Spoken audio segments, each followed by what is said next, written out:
যে ওদেরকে চেনানোর জন্য, যে খালেদা জিয়া দেখতেও টিভিতে প্রধানমন্ত্রী, 3বারের সফল প্রধানমন্ত্রী, তো ওনাকে জিয়ারত করার উদ্দেশ্যে মূলত সব রেসানি করার জন্যই আসা। শহীদ রাষ্ট্রপতি জিয়াউর রহমান মাজার কমপ্লেক্স মসজিদের ইমাম। আমি এখানে ইমামতির দায়িত্ব পালন করি। আমি যথাসময়ে এসে সূরা ইয়াসিনের আমল করে এবং সূরা ইখলাস, দুরূদ শরীফ এবং সূরা ফাতিহা ইত্যাদি আমল করে আমরা এখন কিছুক্ষণ আগে মাজার জিয়ারত করলাম।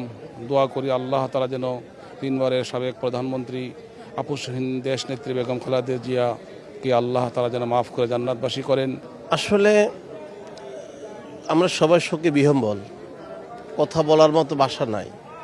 তারপরও মনটা মানছিল না। কালকে তো এখানে আসতে পারিনি, ছিলাম বাসায় ছিলাম, কিন্তু মনটা এখানে পড়েছিল। অনেক স্মৃতি আছে ওনার সাথে। আমি যেহেতু একসময় ছাত্রদল প্রেসিডেন্ট ছিলাম, আমার খুব মনে পড়ে আমি বেগম খালেদা জিয়ার একটা স্টেজে আমি একটা কবিতা আবৃত্তি করছিলাম।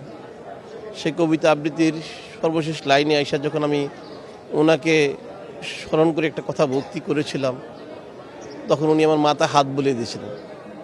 তো আজকে তো সে হাত বুলানোর মানুষ আর নাই। আমরা অনেক ভিড় পেরিয়ে সিলেট মৌলভীবাজার থেকে এসেছি আমাদের জননেত্রী বেগম খালেদা জিয়ার কবরস্থান জিয়ারত করতে। আল্লাহ তাআলা উনাকে ব্যস্ত নসিব করুক। উনি খুবই ভালো মানুষ ছিলেন।